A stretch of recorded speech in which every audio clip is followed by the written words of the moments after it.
Hello viewers, welcome back to my channel. Kuire mayam unadaba live ta ngasi thengile winter gi matam nina hojik pung mapan tarakpusi thengmadi chinge dubu sum unadaba kuirabani na mayam go wari bitai sana se aduna thokcharakpani mayam thokpiro yam kuire live tawduba si hojik tawjariba live sina 2021 gi na first live haitare ahanba live ni sida mayam go una sahi sigi ahanba live si New Year da togen khanjab nang kidre dubu ngasi tumak mayam unabagi tanja da lominasi me ai sound si tabi bra mayam habiro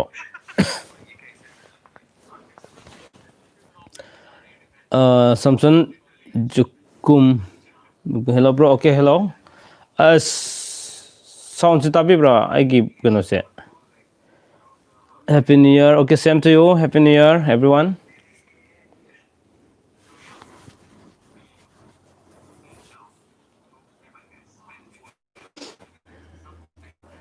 So tabi bro mayam to habiro microphone pan ma sem ti yeng jage okay thank you so much Sensem Jukum okay everyone Happy New Year first of all I am noisy mayam thopirakpa live ta duka so anobu sahi na lak matam sida nuksijarba aigi viewers sing subscribers sing khoi khunimak yai pamangol pijari amadi anobu sahi sina lak matam da nuksijarba khoi tara khuding makna afaba mangol oiba amadi phattaba pawse amta tabi daba afaba ngakta oibiba isa isa afaba nungaiba paw ngakta tabi u haiba sima thamjage aduga covid lamna sakhibu orasunu haiba sima su thamjage kaido ino mayamba okay ai tawsni live khra ngasidi sim thaba khra ngana halakpadona live ngatang tawjaramani nengui gongme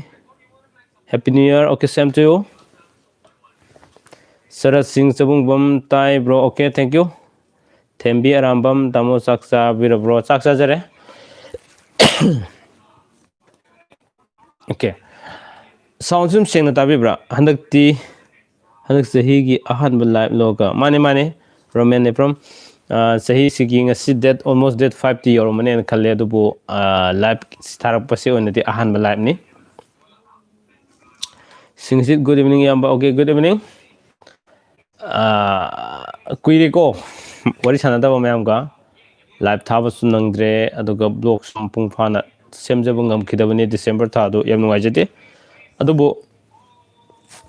January tha simati ai ngamnaba yam kana dum honajari I'll try my best level sum honajarake then aduga mayamna thambi khiba topic sing do ai mathang dum paijarakhidoini ko kai mathelno oi kangsoi chajare sahwai do okay oinam inobi meitei bro okay ho Nawaz Buzel Mangdalena tha chipukari oi buge dada thoina kaiba leite kai mathin musabi khrage ai kangsoi chajare pangambam meitei lesam okay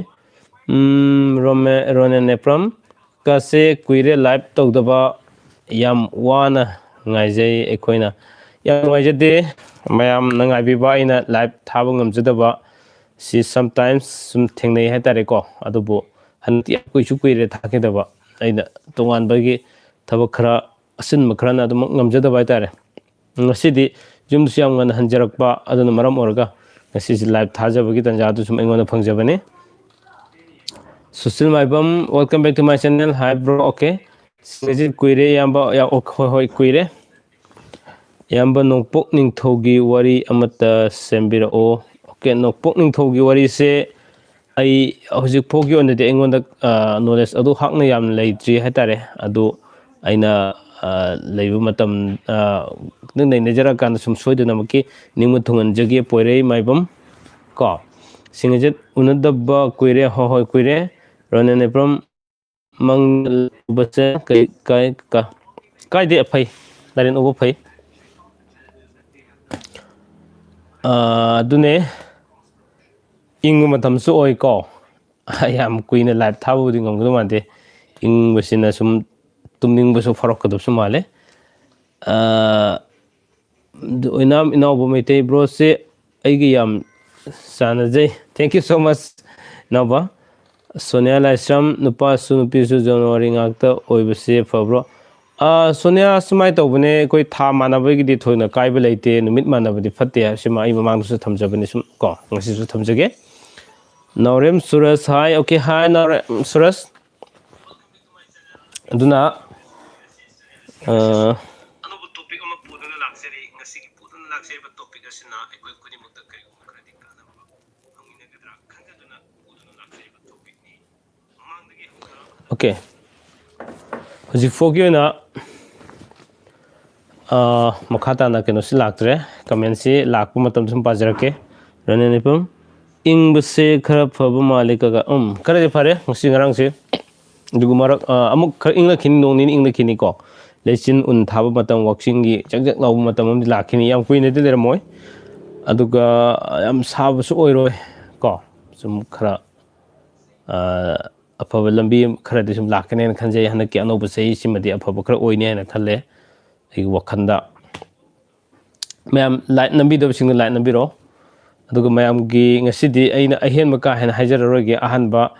ꯑꯩꯈꯣꯏꯒꯤ new ꯏꯌꯥꯔꯁꯤꯒꯤ ꯑꯣꯏꯕ ꯂꯥꯏꯞꯅꯤꯅ ꯃꯌꯥꯝꯅ ꯊꯝꯕꯤꯅꯤꯡꯕ ꯍꯪꯕꯤꯅꯤꯡꯕ ꯑꯃꯗꯤ suggestion ꯄꯤꯕꯤꯅꯤꯡꯕ ꯀꯌꯥꯗꯣ ꯁꯨꯝ ꯑꯩ ꯄꯥꯖꯒꯦ ꯍꯥꯏꯇꯥꯔꯦ ꯉꯁꯤꯒꯤ ꯑꯣꯏꯅꯗꯤꯀꯣ ꯃꯦꯝꯊꯣꯏ ꯁꯥꯏꯈꯣꯝ ꯎꯗꯕ ꯀꯨꯏꯔꯦ ꯅꯣꯡꯃꯥꯏꯖꯤꯡ ꯉꯥꯛꯇ ꯑꯣꯏꯕ ꯀꯩꯁꯨ ꯀꯥꯏꯗꯕ꯭ꯔꯥ ꯗꯗꯥ ꯅꯣꯡꯃꯥꯏꯖꯤꯡ ꯉꯥꯛꯇ ꯑꯣꯏꯕꯁꯦ ꯈꯖꯤꯛꯇꯪ ꯐꯕ ꯌꯧꯗꯦ ꯑꯗꯨꯕꯨ ꯔꯥꯁꯤ ꯄꯛꯅꯔꯒꯗꯤ ꯊꯣꯏꯅ ꯀꯥꯏꯗꯦ ꯑꯗꯨꯒ ꯔꯥꯁꯤꯒꯤ ꯑꯣꯏꯅꯗꯤ ꯍꯧꯖꯤꯛ ꯍꯪꯉꯛꯑꯒꯁꯨ ꯑꯩꯅ ꯅꯨꯃꯤꯗꯥꯡꯃꯛꯇꯤ ꯍꯥꯏꯖꯔꯔꯣꯏꯒꯦ ꯑꯩꯒꯤ ꯅꯝꯕꯔꯗ ꯑꯗꯨꯃꯛ ꯂꯥꯛꯄꯤꯔꯣ ꯑꯩ ꯁꯣꯏꯗꯅ ꯍꯥꯏꯖꯒꯦ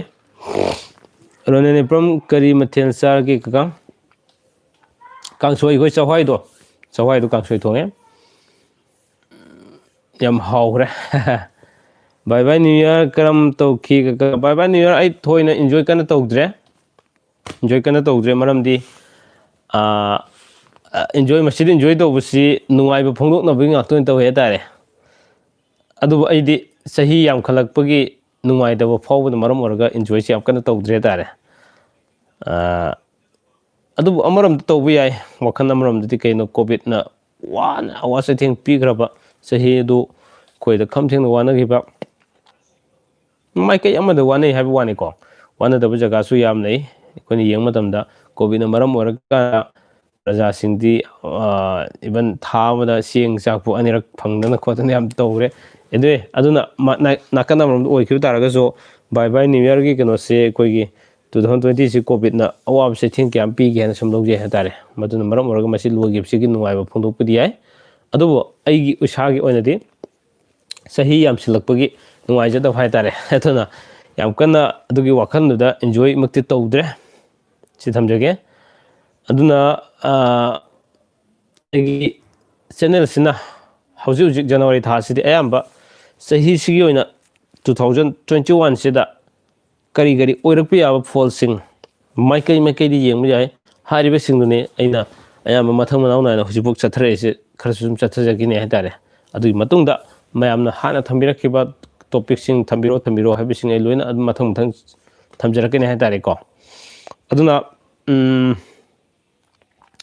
ꯃꯃꯥꯡꯗ ꯊꯝꯖꯈꯤꯕ ꯇꯣꯄꯤꯛꯁꯤꯡꯗ ꯃꯌꯥꯝꯅ ꯔꯤꯄꯤꯠ ꯇꯧꯍꯟꯅꯤꯡꯕ ꯌꯥꯎꯕ ꯇꯥꯔꯒꯁꯨ ꯆꯦꯅꯦꯜꯁꯤꯗꯃꯛꯇꯤ ꯔꯤꯄꯤꯠ ꯇꯧꯕ ꯌꯥꯔꯔꯣꯏꯗꯕꯅꯤꯅ ꯑꯩꯅ ꯑꯅꯤꯁꯨꯕ ꯆꯦꯅꯦꯜ ꯑꯃ ꯍꯥꯡꯗꯣꯛꯆꯕꯗꯣ ꯈꯪꯃꯤꯟꯅꯁꯤ ꯑꯩꯈꯣꯏ ꯆꯦꯅꯦꯜ ꯍꯥꯏꯅ ꯍꯥꯏꯔꯤꯕ ꯆꯦꯅꯦꯜꯗꯨꯗ ꯁꯨꯝ ꯑꯩꯈꯣꯏꯅ ꯀꯔꯤ ꯀꯔꯤ ꯃꯈꯥ ꯇꯥꯅ ꯅꯩꯅꯕ ꯌꯥꯕ ꯁꯨꯝ ꯈꯪꯍꯧꯗꯕ ꯑꯃꯨꯛ ꯍꯟꯅ ꯊꯤꯕꯗꯤ ꯋꯥꯕ ꯍꯥꯏꯇꯥꯔꯦꯀꯣ ꯑꯗꯨꯒꯨꯝꯕꯁꯤꯡꯗꯣ ꯍꯟꯅ ꯑꯃꯨꯛ ꯆꯦꯅꯦꯜꯗꯨꯁꯨ ꯊꯥꯖꯔꯛꯀꯦ ꯍꯥꯏꯕꯒꯤ ꯑꯩꯒꯤ ꯑꯁꯥ ꯂꯩꯖꯩ ꯃꯌꯥꯝꯅꯁꯨ ꯊꯝꯕꯤꯔꯛꯄ ꯁꯖꯦꯁꯟꯅꯤ ꯑꯣꯀꯦ ꯑꯁꯦꯝ ꯆꯥꯟꯕꯤ ꯋꯦꯅꯦꯁꯗꯦ ꯄꯣꯛꯄ ꯃꯤꯒ ꯇ꯭ꯌꯨꯁꯗꯦ ꯄꯣꯛꯄ ꯃꯤꯒ ꯑꯅꯤꯒꯤ ꯃꯔꯝꯗ ꯈꯛꯇ ꯇꯥꯛꯄꯤꯔꯛꯎꯕ ꯑꯣꯀꯦ ꯑꯅꯤꯗꯣ ꯑꯩ ꯀꯩꯅꯣꯝ ꯍꯥꯏꯒꯦ ꯋꯦꯅꯦꯁꯗꯦꯁꯤꯅ ꯅꯨꯄꯥ ꯄꯣꯛꯑꯕ ꯁꯣꯔꯤ ꯋꯦꯅꯦꯁꯗꯦ ꯅꯨꯄꯤ ꯑꯣꯏꯔꯕ ꯑꯗꯨꯒ ꯇ꯭ꯋꯤꯁꯗꯦ ꯋꯦꯅꯦꯁꯗꯦꯅ ꯂꯥꯛꯄꯅꯦꯕꯀꯣ ꯑꯗꯨ ꯇ꯭ꯋꯤꯁꯗꯦꯁꯤꯅ ꯅꯨꯄꯥ ꯑꯣꯏꯔꯕ ꯋꯦꯅꯦꯁꯗꯦ ꯅꯨꯄꯤ ꯑꯣꯏꯔꯒꯗꯤ ꯐꯩ ꯑꯣ ꯅꯠꯇ꯭ꯔꯒ ꯑꯣꯟ ꯗ ꯑꯅꯗꯔ ꯍꯦꯟ ꯀꯔꯤꯒꯨꯝꯕ ꯑꯩꯈꯣꯏꯒꯤ ꯇ꯭ꯋꯤꯁꯗꯦꯁꯤꯅ ꯅꯨꯄꯤ ꯑꯣꯏꯔꯕ ꯑꯗꯨꯒ ꯋꯦꯅꯦꯁꯗꯦꯅ ꯅꯨꯄꯥ ꯑꯣꯏꯈꯤꯕ ꯇꯥꯔꯒꯗꯤ ꯐꯠꯇ꯭ꯔꯦ ꯍꯥꯏꯇꯥꯔꯦ ꯃꯔꯝꯗꯤ ꯇꯨꯏꯁꯗꯦꯅ ꯃꯊꯛ ꯂꯩꯕꯅꯤꯅꯀꯣ ꯃꯁꯤ ꯈꯥꯕꯩ ꯇꯥꯕꯒꯤ ꯁꯨꯝ ꯂꯩꯕꯅꯦ ꯑꯗꯨꯅ ꯁꯤꯁꯨ ꯔꯥꯁꯤ ꯄꯥꯛꯅꯔꯒꯗꯤ ꯑꯗꯨꯝ ꯐꯩ ꯀꯣ LGM Army videos kaka sak charbo okay sak chajare Army Gaming mayam aigi nuksirabi inauni hojik LJM Army videos magi YouTube channel ni si mayam tawduna afo mi singi prank tawbagi kenoma yam nuaibane tab yam nuaibane yam thajadane yam haiba haitare adugumba kanone channel mayam entertainment oina adigi kanaba ya kaya amasu sum u fangani haribe LJM Army video si mayam subscribe to bi habsi thamjage then aduga memthoi saikom dara sidi kaina ga makargani amukta taninge hapetang please ai tumninge sidi smai to bio memthoi ai numidang haibadu nungai da khara leibagini ko aduna aigi number da sum hangbiro hayeng ai sum haijarake ko nogi phanabani na haijarsi ko sensem जुकुम bro था मानबा से पब्रा फतब्रा कछु काइबा लेते था मानबा गिदि निमित मानबा फते हबे वाने रोने ने प्रम तुमदा मंगा नदनबा करी तोबु याय का अदुदि रोनेन आई पर्सनल ओइना हाइजगे मयाम ददि हाइबु नुवाइद्रे को सोनिया लाइसम वेडनेसडे नुपा थर्सडे नुपी वेडनेसडे थर्सडे साने याम साने अदुदि सोनिया aduga karigumba Thursday duna nupa oiraba Wednesday na nupi oiba taragdi yam paknagdaba oidoine aduba hojik lerisidi yam paknaba yam sanaba do oi hatare ko sound ji phajan tabi bro ma'am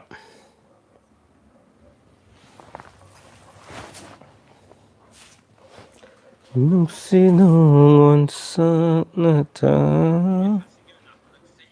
hangama pa sanata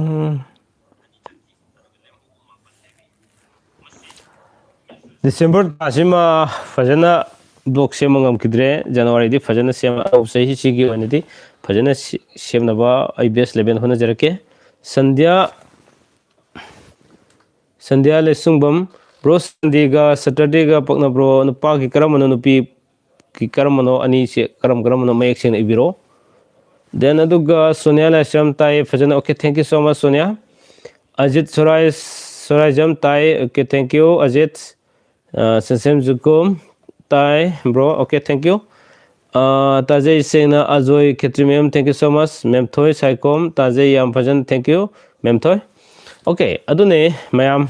thamjani wafam di ai message pa jage lakpu khring ko den kai okhreng sai do okay Krishna Irungbam Sunday nupa duga Thursday nupi Sunday nupa Thursday nupi khwai dagi fatta boy ko ma do section view then aduga Sandhya le sungbam sina nupi Saturday nupa Sunday Monday Saturday Sunday oh also apaboide apabokra wale ko then adagi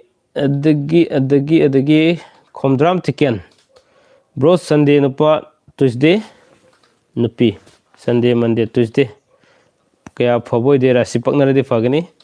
then aduga Inau Devi nupana Monday nupina Thursday nupana Monday nupina Thursday Monday Tuesday Wednesday Thursday adu di paknai Ajit Sorai jam kaka kai jang age ai kang chajare aduga Sandhya what to say lesungbam aphaba oide si karam bagino Sandhya amtang haibiro KS Ratan nungsinaramba kaina batare kaina bayade personal ai wari sanase then aduga oinam inau ba maitai ko inau bro nupi Sunday nupa Thursday Friday Saturday Sunday pakne phai paknai adigi rone ne from handak sahi me thada asauba nungjaw tarakani hai kaka ai tadri madu oithoktabane tongani ko rumor ne aduga eris sensam jukum eris ke libra ga sana bro okay sane Omila Singha nupa Thursday nupi Saturday Friday Saturday tang chana bo ale paknara di fagni ꯀꯥꯏꯌꯧꯈ꯭ꯔꯦ message ꯃꯌꯥꯝꯁꯤ ꯇꯅꯨ ꯂꯩꯁꯥꯡ ꯊꯦꯝ ꯅꯨꯄꯥ Sunday ꯅꯨꯄꯤ Wednesday Sunday Monday Tuesday Wednesday ꯐꯩ ꯄꯛꯅꯩ ꯑꯗꯨꯒ ꯍꯤꯗꯝ ꯕꯣꯔꯤꯁ ꯀꯀꯥ ꯊ꯭ꯔꯁꯗꯦ ꯅꯨꯄꯥ ꯁꯇꯔꯗꯦ ꯅꯨꯄꯤ ꯊ꯭ꯔꯁꯗꯦ ꯐ꯭ꯔꯥꯏꯗꯦ ꯁꯇꯔꯗꯦ खितंग फा वाले राशि पकनरदि फै लेतान them La Devi जेनिबला ji उखिदबो कुइरे ngasi ure yam nuwaijay bro nupa na Thursday pina Monday Thursday Friday Saturday Sunday Monday paknade Thursday Friday Saturday Sunday Monday paknade aduga anan maitai brogi mobile number pami okay anan ai pejrake khangbi dabu singchu mayam ibi horo ai haijarake 700598396 number amuka haijage 700598396 Romesh Haigruzam nupana Thursday nupina Sunday Thursday Friday Saturday Sunday yam fai aduga sandhya lesungbam bro nupina Singha rasi nupana Kanya rasi anise paknabro sisu paknade haradi ai lore sandhya lesungbam aigi mobile number da WhatsApp ta ibiro hayang angan bada habige amambada haragadi fataba legini ko asa okram tamunupi su nupa su mande paknabro paknaba khra oide Vidya Lakshmi mayang nambam okay Panjobonga mayang nambamga longnaba yabro yek thongna dragadi yani oinam inau ba maitai thanks bro okay welcome saya antem nupa Tuesday nupi Monday Tuesday Wednesday Thursday Friday Saturday Sunday Monday Tuesday once again I'm doing it nupi na Tuesday nupa na man oh Monday Tuesday han lakdaba phai phai paknai inau devi dhanu ngaktani chanabro rasi manabdi am phai adobudi hage Sophia Litan Them Makarna nupa nupi na tulla rasi ge hayeng haijage ai number da lakpiyo ko WhatsApp number da aduga poirei maibam yamba ekhoi maitai gi oiba lyric singda punsi nungsang na hingani habigi video amdang sembiro okay semjar king abiyo poirei maibam ngesi hangbere wahang khudim aina pamjaba aina accept tawji ko then aduga azoi khetrimem nupana fairen nupina sajibu chanabro thagi thoidokte thagi di chanab da vibe leite asem chanbi welcome back to my channel kanupana Monday nupina Tuesday fai paknai ronen eprom nupana nupigi fanek sok paiba yadaba karigino kaga I blog semjarake ronen very good and interesting topic oiginen kal okay then aduga so this toksom sara nupi kainare wakhal yam nuaide karigino so this nupi kainare do kaina bayade mem devi nupa Thursday nupi Wednesday khabai tai dang phabu dubu kaide agino natte bro hojik hanglakpa paknabra hangbada paknade haibado adugi sum kaina batare haibini okay bro number amuktaga okay number amuk harake 700598396 amuk harake 700598396 kemi murangthem ko okay kemi murangthem kaya lekra kaga nupana Saturday nupina Sunday haibaneba Saturday Sunday yam phai paknai yes then bro aigi Friday nupi na aidi Friday nupi na Saturday Friday Saturday nupi na Saturday yam phai paknai aduga yes then okay mas ningthinong se bro nupi na Tuesday nupa na Monday Tuesday phai paknai Subhasini Haubizam Sunday nupa Monday nupi Sunday Monday phai paknai ronene from nusinari ngaida wasak pase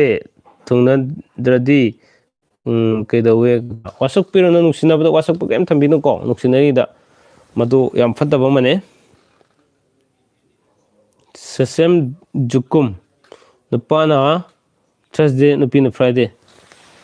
Thursday Friday ꯐꯩ ꯐꯪꯅꯩ ꯉꯁꯤꯗꯤ ꯑꯐꯕ phone ꯉꯥꯛꯇ ꯐꯪꯉꯦ ꯍꯥꯏꯇꯥꯔꯦ ꯑꯅꯧꯕ ꯆꯍꯤ ꯑꯣꯏꯕꯒꯤꯔ ꯈꯪꯗꯦ okay Bidyalakshmi ꯃꯌꯥꯡꯂꯪꯕꯝ ꯌꯦꯛ ꯊꯣꯛꯂꯗꯤ ꯌꯥꯝꯅ ꯐꯠꯇꯕ꯭ꯔꯣ ꯂꯧꯅꯕ ꯇꯨꯡꯒꯤ ꯆꯥꯔꯣꯟ ꯁꯨꯔꯣꯟꯒꯤ ꯈꯜꯂꯒꯗꯤ ꯌꯥꯝ ꯐꯠꯇꯦ ꯍꯥꯏꯇꯥꯔꯦ ꯃꯦꯝꯃꯗꯦꯕꯤ ꯁꯥꯔ ꯅꯨꯄꯥꯅ ꯐ꯭ꯔꯥꯏꯗꯦ ꯅꯨꯄꯤꯅ Wednesday Friday Wednesday Friday Saturday Sunday Monday Tuesday Wednesday ꯐꯩ ꯄꯛꯅꯩ ꯃꯦꯛꯁꯅꯥ ꯍꯤꯁꯅꯥꯝ ꯀꯥꯁꯣꯔ ꯅꯁꯜ ꯂꯥꯛꯑꯦ okay welcome back to my channel ꯅꯨꯡꯊꯤꯜ ꯅꯣꯡ ꯅꯤꯡꯊꯤꯅꯣꯡ ꯔꯥꯁꯤꯗꯗꯤ ꯌꯦꯡꯕ ꯍꯩꯕ꯭ꯔꯣ ꯍꯣꯏ ꯍꯩꯅꯤ ꯔꯥꯁꯤꯒꯤ ꯑꯣꯏꯅꯗꯤ ꯑꯩꯒꯤ ꯋꯥꯆꯞ ꯅꯝꯕꯔꯗ ꯊꯥꯕꯤꯔꯛꯑꯣ ꯃꯦꯝꯊꯣꯏ ꯁꯥꯏꯈꯣꯝ ꯃꯟꯗꯦ ꯄꯣꯛꯄ ꯃꯤ ꯑꯗꯨꯒ ꯊꯔꯁꯗꯦ ꯁꯤꯗ ꯄꯣꯛꯄ ꯑꯁꯤ ꯀꯔꯤ ꯇꯧꯒꯦ ꯅꯨꯄꯥ ꯅꯨꯄꯤꯒꯤ ꯅꯨꯄꯥꯒꯤ ꯀꯔꯝꯕꯅ ꯅꯨꯄꯤ ꯀꯔꯝꯕꯅ ꯍꯥꯏꯕꯤꯔꯛꯑꯣ ꯁꯨꯗꯤꯁ ꯊꯣꯛꯆꯣꯝ ꯅꯨꯄꯥꯅ ꯁꯦꯇꯔꯗꯦ ꯅꯨꯄꯤꯅ ꯇ꯭ꯌꯨꯁꯗꯦ ꯀꯣ ꯁꯦꯇꯔꯗꯦ ꯁꯟꯗꯦ ꯃꯟꯗꯦ ꯇ꯭ꯌꯨꯁꯗꯦ ꯐꯩ ꯄꯛꯅꯩ ꯑꯣꯀ꯭ꯔꯝ ꯑꯕꯦꯝ ꯆꯥꯛ ꯆꯥꯕꯤꯔꯕꯣ ꯀꯀꯥ ꯀꯩ ꯃꯊꯦꯜ ꯆꯥꯒꯦ ꯑꯩ ꯀꯥꯡꯁꯣꯏ ꯆꯥꯔꯦ ꯆꯥꯛ ꯆꯥꯖꯔꯦ ꯑꯗꯨꯒ ꯔꯣꯅꯦꯅꯦꯄ꯭ꯔꯝ ꯀꯀꯥ ꯃꯅꯤꯄꯨꯔꯁꯦ ꯚꯥꯏꯔꯦꯜ ꯄꯨꯔ ꯑꯣꯏꯔꯛꯏ ꯌꯥꯝ ꯅꯨꯡꯉꯥꯏꯖꯗꯦ ꯀꯀꯥ ꯍꯣꯏ ꯃꯗꯨ ꯑꯩꯁꯨ ꯈꯜꯂꯝꯕꯅꯦ ꯃꯦꯛꯁꯤꯅꯥ ꯏꯁꯅꯥ ꯀꯒꯃꯦꯁꯣꯔ ꯀꯩ ꯃꯊꯦꯜ ꯆꯥꯒꯦ ꯑꯩ ꯀꯥꯡꯁꯣꯏ ꯆꯥꯔꯦ ꯁꯦꯟꯁꯦꯝ ꯖꯨꯀꯨꯝ thank you so much bro okay welcome Konsam Meghajit bro ꯅꯨꯄꯥ ꯅꯨꯄꯤ ꯃꯄꯣꯛ ꯅꯨꯃꯤꯠꯀ ꯔꯥꯁꯤꯒ ꯃꯥꯟꯅꯕꯁꯦ ꯀꯩꯗꯧꯒꯦ ꯑꯣꯀꯦ ꯔꯥꯁꯤ ꯃꯥꯟꯅꯔꯕꯅꯤꯅ ꯐꯠꯇꯕ ꯂꯩꯔꯝꯃꯒꯁꯨ ꯂꯣꯏꯅ ꯐꯔꯅꯤ ꯍꯥꯏꯇꯥꯔꯦꯀꯣ ꯑꯅꯥꯃꯤꯀꯥ ꯂꯥꯏꯁꯝ ꯅꯨꯄꯥꯅ ꯐ꯭ꯔꯥꯏꯗꯦ ꯅꯨꯄꯤꯅ Wednesday Friday Saturday Sunday Monday Tuesday Wednesday ꯐꯩ ꯄꯛꯅꯩ ꯗꯦꯟ ꯑꯗꯨꯒ ꯃꯦꯛꯁꯅꯥ ꯍꯥꯏꯁꯅꯥꯝ ꯑꯣꯀꯦ ꯔꯣꯅꯦꯟ ꯅꯦꯄ꯭ꯔꯝ ꯅꯨꯄꯤꯅ ꯀꯔꯤ ꯅꯨꯄꯤꯅ ꯀꯣꯏ ꯆꯣꯝꯕꯁꯦ ꯀꯔꯤ ꯍꯥꯏꯅꯩ ꯀꯀꯥ ꯅꯨꯄꯤꯅ ꯀꯣꯏ ꯆꯣꯝꯕꯗꯤ ꯀꯥꯏꯅ ꯐꯖꯗꯕꯁꯤꯡꯒꯤ ꯃꯅꯨꯡ ꯆꯜꯂꯦꯗꯅ ꯑꯗꯨꯅꯦ ꯃꯦꯝꯊꯣꯏ ꯁꯥꯏꯈꯣꯝ ꯄꯥꯈꯪ ꯂꯩꯁꯥꯕꯤ ꯅꯠꯇꯦ ꯆꯨꯝꯅ ꯄꯣꯛꯄ ꯅꯨꯃꯤꯠꯀꯤ ꯍꯪꯕꯅꯦ ꯃꯊꯛꯀꯤ ꯀꯣꯏꯁꯟꯗꯣ ꯑꯩ ꯀꯥꯎꯔꯦ ꯃꯦꯝꯊꯣꯏꯒꯤ ꯀꯣꯏꯁꯟ ꯌꯥꯝ ꯂꯥꯛꯄꯅꯤꯅ ꯑꯩꯅ ꯑꯃꯨꯛꯀ ꯏꯕꯤꯔꯣꯅ ꯏꯔꯛꯈꯤꯕꯅꯦ ꯏꯃꯣ ꯀꯩ ꯂꯩꯈ꯭ꯔꯦ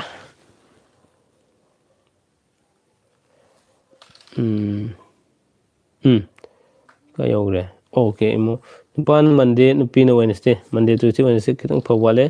ꯗꯦꯕꯤꯜ ꯂꯤꯁꯥ ꯒꯦꯝꯁ ꯆꯥꯛ ꯆꯥꯔꯕ꯭ꯔꯥ ꯆꯥꯔꯦ ꯁꯨꯕꯥꯁꯤꯅꯤ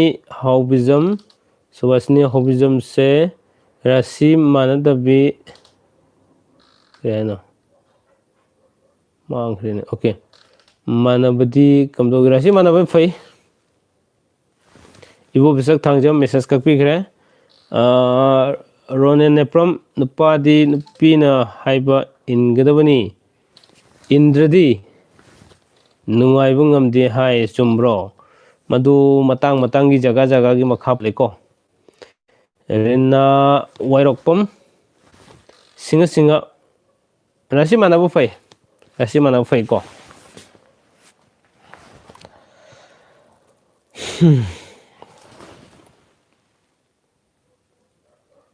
ꯏꯕꯣ ꯄꯤꯁꯛ ꯊꯥꯡꯖꯝ ꯊꯦꯡꯛ ꯌꯨ ꯑꯗꯒꯤ ꯃꯣꯏꯔꯥꯡꯆꯥ ꯁꯣꯐꯤꯌꯥ ꯀꯀꯥ ꯇ꯭ꯌꯨꯁꯗꯦ ꯄꯣꯛꯄ ꯅꯨꯄꯥꯒ ꯊꯔꯁꯗꯦ ꯄꯣꯛꯄ ꯅꯨꯄꯤꯒ ꯇ꯭ꯌꯨꯁꯗꯦ ꯋꯦꯅꯁꯗꯦ ꯊꯔꯁꯗꯦ ꯈꯤꯇꯪ ꯆꯥꯟꯅꯕ ꯋꯥꯠꯂꯦ ꯊꯥꯅꯤꯜ ꯀꯩꯁꯥꯝ ꯍꯥꯏ ꯕ꯭ꯔꯣ ꯑꯣꯀꯦ ꯍꯥꯏ ꯀꯦꯃꯤ ꯃꯣꯏꯔꯥꯡꯊꯦꯝ ꯅꯨꯄꯥꯅ ꯃꯟꯗꯦ ꯅꯨꯄꯤꯅ ꯊꯔꯁꯗꯦ ꯃꯟꯗꯦ ꯇ꯭ꯌꯨꯁꯗꯦ ꯋꯦꯅꯁꯗꯦ ꯊꯔꯁꯗꯦ ꯑꯣꯀꯦ ꯁꯨꯝ ꯐꯩ ꯄꯛꯅꯩ ꯗꯦꯟ ꯑꯗꯨꯒ ꯀꯂꯔꯁ ꯈ꯭ꯔꯤꯁꯇꯤꯅꯥ ꯍꯥꯏꯕ ꯃꯟꯗꯦꯒ ꯊꯔꯁꯗꯦꯒ ꯃꯟꯗꯦ ꯇ꯭ꯌꯨꯁꯗꯦ ꯋꯦꯅꯁꯗꯦ ꯊꯔꯁꯗꯦ ꯄꯛꯅꯩ ꯑꯗꯒꯤ ꯔꯤꯁꯤꯕꯂꯥ ꯅꯥꯎꯔꯣꯏꯕꯝ ꯁꯦꯇꯔꯗꯦ ꯅꯨꯄꯥ ꯊꯔꯁꯗꯦ ꯅꯨꯄꯤ ꯍꯥꯏꯗꯣꯏꯅꯦꯕ ꯁꯦꯇꯔꯗꯦ Sunday Monday Tuesday Wednesday Thursday ꯐꯩ ꯄꯛꯅꯩ ꯅꯤꯡꯊꯤꯅꯣꯡ ꯅꯨꯄꯤꯅ ꯙꯅꯨ ꯅꯨꯄꯥꯅ ꯀꯨꯝꯃꯟ ꯔꯥꯁꯤꯒꯤꯁꯦ ꯍꯌꯦꯡ ꯋꯥꯆꯞꯇ ꯂꯥꯛꯄꯤꯔꯣ ꯔꯣꯅꯦꯅꯦꯄ꯭ꯔꯝ ꯏꯃꯥ ꯂꯩꯕꯥꯛ ꯍꯥꯏ ꯏꯄꯥ ꯂꯩꯕꯥꯛ ꯍꯥꯏꯗꯦ ꯀꯔꯤꯒꯤꯅꯣ ꯀꯀꯥ ꯂꯝꯒꯤꯅꯤ ꯏꯄꯥ ꯂꯩꯕꯥꯛ ꯍꯥꯏꯕ ꯂꯝꯁꯨ ꯂꯩꯀꯣ ꯃꯥꯏ ꯂꯝꯗꯨꯒꯤ ꯃꯈꯥ ꯄꯣꯜꯂꯦ ꯐ꯭ꯔꯥꯟꯁꯇ ꯀꯥꯁꯤ ꯐꯥꯗꯔꯂꯦꯟ ꯍꯥꯏꯕꯅꯤ ꯏꯄꯥ ꯂꯩꯕꯥꯛ ꯍꯥꯏꯕꯅꯤ ꯑꯩꯈꯣꯏ ꯁꯤꯗ ꯃꯥꯗꯔꯂꯦꯟ ꯍꯥꯏꯕꯁꯤꯀꯣ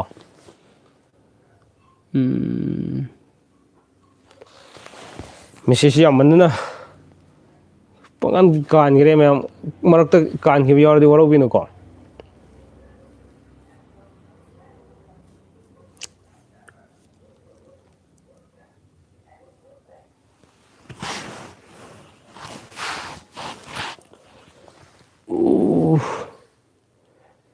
ꯃꯦꯃꯤꯛ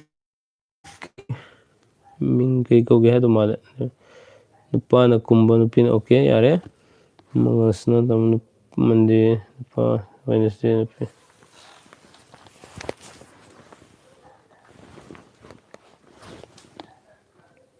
ꯐ꯭ꯔꯥꯏꯗꯦ ꯄꯣꯛꯄꯁꯤ ꯕ꯭ꯔꯣ ꯀꯩꯗꯧꯒꯦ ꯊꯣꯏꯅ ꯇꯧꯗꯦ ꯅꯥꯎꯕ ꯊꯥꯡꯖ ꯅꯨꯄꯤꯅ ꯁꯟꯗꯦ ꯅꯨꯄꯥꯅ ꯐ꯭ꯔꯥꯏꯗꯦ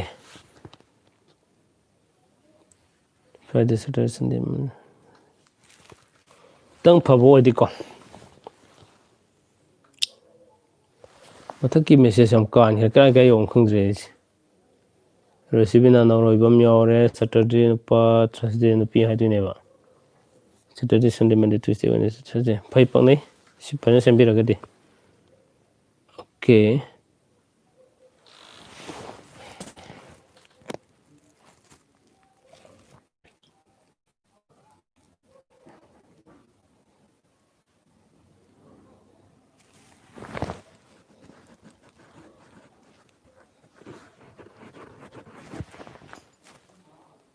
ꯁꯤꯛꯁꯇꯤ ꯇꯨ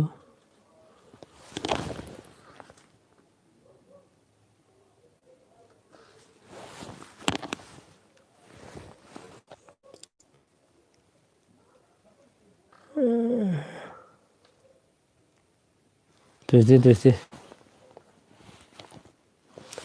तेरी बिन नहीं जीना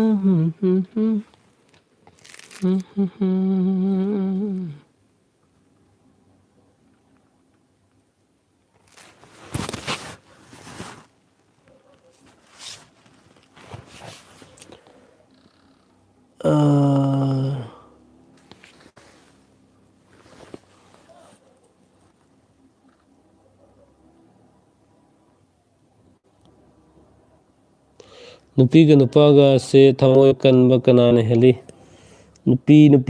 ꯅꯨꯄꯥꯗꯨꯒꯤ ꯃꯈꯥ ꯄꯣꯟꯈ꯭ꯔꯦ ꯍꯥꯏꯇꯥꯔꯦꯀꯣ ꯅꯨꯄꯤꯅ ꯊꯔꯁꯗꯦ ꯅꯨꯄꯥꯅ ꯐ꯭ꯔꯥꯏꯗꯦ ꯐ꯭ꯔꯥꯏꯗꯦ ꯈꯤꯇꯪ ꯋꯥꯠꯂꯦ ꯐꯕ ꯀꯃꯦꯟ ꯄꯥꯕꯤꯕꯒꯤꯗ ꯄꯥꯕꯤꯕꯒꯤꯗꯃꯛ thanks okay Thanil thank you so much hello hi hello ꯁꯦ ꯒꯦꯝ ꯑꯣꯀꯦ ꯊꯣꯡꯒ꯭ꯔꯥꯝ ꯃꯉꯥꯜꯁꯅꯥ ꯑꯩꯗꯤ ꯈꯨꯝꯕꯤꯗ꯭ꯔꯦ ꯑꯣ ꯁꯦꯠꯁ ꯑꯃꯨꯛꯀ ꯏꯕꯤꯔꯛꯑꯣ ꯃꯉꯥꯜꯁꯅꯥ ꯅꯠꯇ꯭ꯔꯒꯅ ꯋꯥꯆꯞ ꯁꯨꯝ ꯏꯕꯤꯔꯛꯑꯣ ꯌꯥꯅꯤꯀꯣ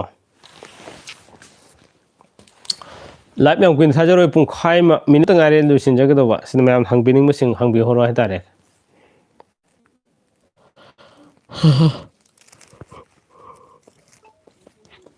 ꯇꯨꯝꯅꯤꯡꯂꯛꯑꯦ ꯃꯌꯥꯝ ꯄꯨꯡꯀꯨꯏ ꯀꯨꯏꯔꯔꯣꯏꯒꯦ ꯂꯥꯏꯚꯁꯤ ꯗ ꯂꯩꯈ꯭ꯔꯦ ꯑꯣꯀꯦ ꯑꯗꯨꯅꯗꯤ ꯀꯥꯏ ꯌꯧꯈ꯭ꯔꯦ ꯃꯦꯁꯦꯖ ꯌꯥꯝ ꯁꯥꯡꯕꯁꯤꯗ ꯅꯨꯄꯥꯅ ꯇ꯭ꯌꯨꯁꯗꯦ ꯄꯣꯛꯄꯁꯦ ꯀꯩꯗꯧꯒꯦ ꯍꯥꯏꯔꯤ ꯊꯣꯏꯅ ꯀꯥꯏꯕ ꯂꯩꯇꯦ ꯇꯣꯟꯖꯝ ꯑꯟꯖꯂꯤ ꯂꯩꯃ ꯅꯨꯄꯤꯅ ꯇ꯭ꯌꯨꯁꯗꯦ ꯅꯨꯄꯥꯅ Friday Saturday Sunday Monday Tuesday ꯄꯛꯅꯕ ꯑꯣꯏꯗꯦ